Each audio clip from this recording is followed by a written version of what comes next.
बच्चों, पिछले वीडियो में हमने बात करी थी किस तरीके से total fix cost, total variable cost, total cost, average fix cost, average variable cost, average cost और एमसी कॉस्ट निकाली जाएगी। और फिर उसके बाद में हमने ये सीखा था कि किस तरीके से इनके डायग्राम तैयार किए जाएंगे, ठीक है। और उनके जो फार्मूले थे वो हमने तैयार कर लिए थे और हमने इनके डायग्राम भी तैयार करने सीख लिए थे। अब हम जो बात करेंगे, जो मोस्ट इम्पोर्टेंट है, 4 नंबर में या 2 नंबर में जो क्वेश्चन आ सकता है, एसी व एमसी। एसी व एमसी में संबंध क्या होता है, औसत लागत। एसी व एमसी में क्या संबंध है, कई बार 2 नंबर में क्वेश्चन आ जाता है, कई बार 4 नंबर में क्वेश्चन आ जाता है। एसी व एमसी में क्या संबंध है और औसत लागत और सीमांत लागत में संबंध बताएं, ये आपसे ये पूछ लेगा, ठीक है। तो एसी व एमसी में क्या संबंध है, या इस तरीके से पूछेगा, दोबारा सुन लीजिए, औसत लागत व सीमांत लागत में क्या संबंध है, इस तरीके से पूछ लेगा। तो इसमें जो बातें आएंगी उसमें जो होगा ओ एक्स पर आउटपुट और ओ वाई पर एसी व एमसी। तो हमने देखो एसी कर्व हमने सबसे पहले बना लिया है, ठीक है। एसी कर्व हमने बना लिया। अगर एसी कर्व मैंने आपको बताया था कि जो एसी कर्व और एमसी कर्व जो होते हैं वो इंग्लिश के यू आकार का होते हैं। सबसे पहले हमने एसी कर्व बना लिया, ठीक है। उसके बाद में एमसी कर्व बनाने के लिए हमने क्या करेंगे, जो एमसी कर्व है एसी कर्व को बीच में से काटता हुआ ऊपर की ओर जाएगा। ये देखो अब ये डायग्राम जो है, इस डायग्राम को आप देख रहे हो, जिसमें एमसी कर्व एसी कर्व को बीच में से काटता हुआ ऊपर की ओर जा रहा है, तो आपका ये एमसी कर्व हो गया। ओ एक्स पर आपका आउटपुट है और ओ वाई पर आपका एसी कर्व और एमसी कर्व है, ठीक है। अब इसमें जो संबंध की बात करते हैं, जिसमें फर्स्ट पॉइंट आता है, जब तक एसी घटती है, जब तक एसी घटती है, एमसी उससे तेज़ गति से घटती है तथा कम हो जाती है, पहली बात आएगी। दूसरी बात आएगी, जब एसी बढ़ती है तो एमसी उसकी तेज़ गति से बढ़ती है और अधिक हो जाएगी। तीसरी बात आएगी, एमसी सदैव एसी वक्र को उसके न्यूनतम बिंदु से काटती हुई ऊपर की ओर जाता है। दोबारा सुन लीजिए कि जब एसी घटती है, जब एसी घटती है तो एमसी से तेज़ गति से घटती है तथा कम हो जाएगी, और जब एसी बढ़ती है तो एमसी उससे तेज़ गति से बढ़ती है और अधिक हो जाएगी।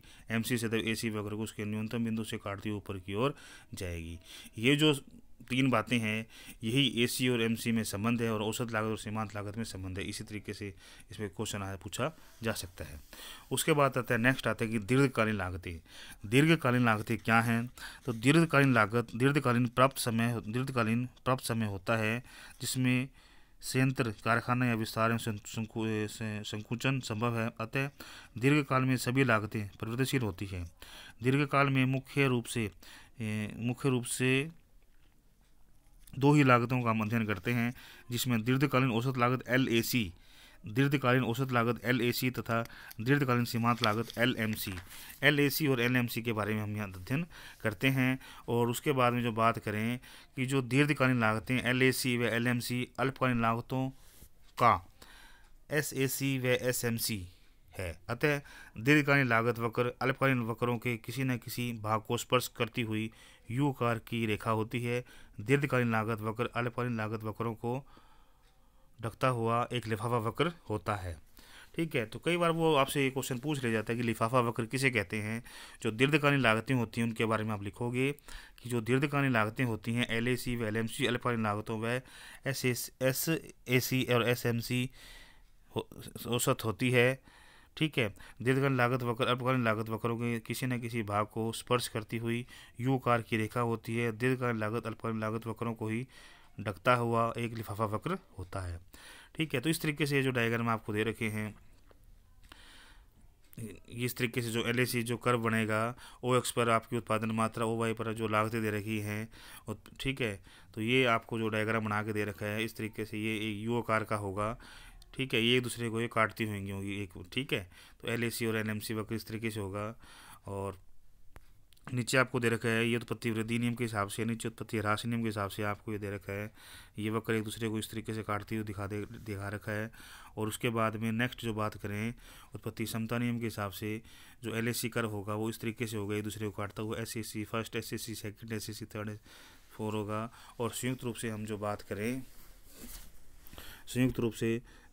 बात करें कि जो LAC कर्व है वो किस तरीके से होगा, वो इस तरीके से आपका होगा, ठीक है।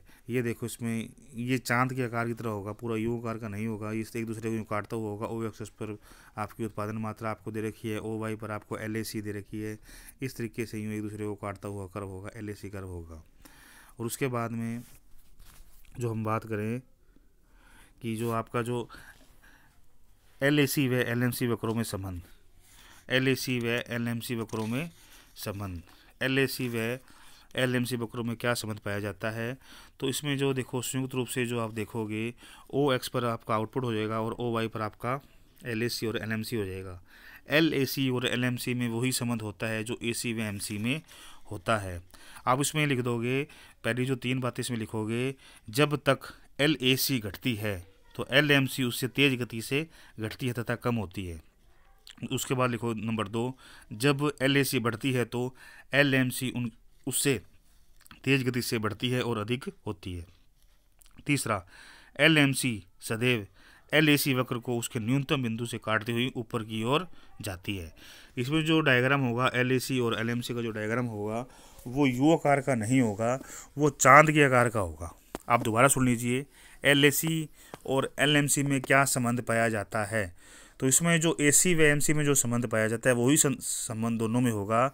AC और MC की जगह LAC और जहाँ मैंने 3 बातें बताई थी, इसमें देखो, इसमें स्टार्टिंग में जो ये दे रखे हैं 3 बातें कि LAC, यहाँ AC की जगह LAC कर दोगे, MC की जगह LMC कर दोगे। ठीक है, जब तक LAC घटती है LMC उसकी तेज गति से घटती है तथा कम होती है। जब LAC बढ़ती है तो LMC उसकी तेज गति से बढ़ती है और अधिक होती है। LMC सदैव LAC वक्र को उसके न्यूनतम बिंदु से काटते हुए ऊपर की ओर जाती है। जो AC और MC में संबंध होता है वही LAC और LMC में संबंध होता है, सिर्फ उसमें AC की जगह LAC हो जाएगा और MC की जगह LMC हो जाएगा। यही 3 बातें आएंगी। ठीक है, इस तरीके से आपका जो LAC और LMC में जो होगा वो यू आकार का न होकर के वो चांद के आकार का होगा। ये स्क्रीन पर आप देख रहे हो, OX पर आपकी आउटपुट और OY पर LAC और LMC। इस तरीके से ये डायग्राम तैयार किया गया है। धन्यवाद।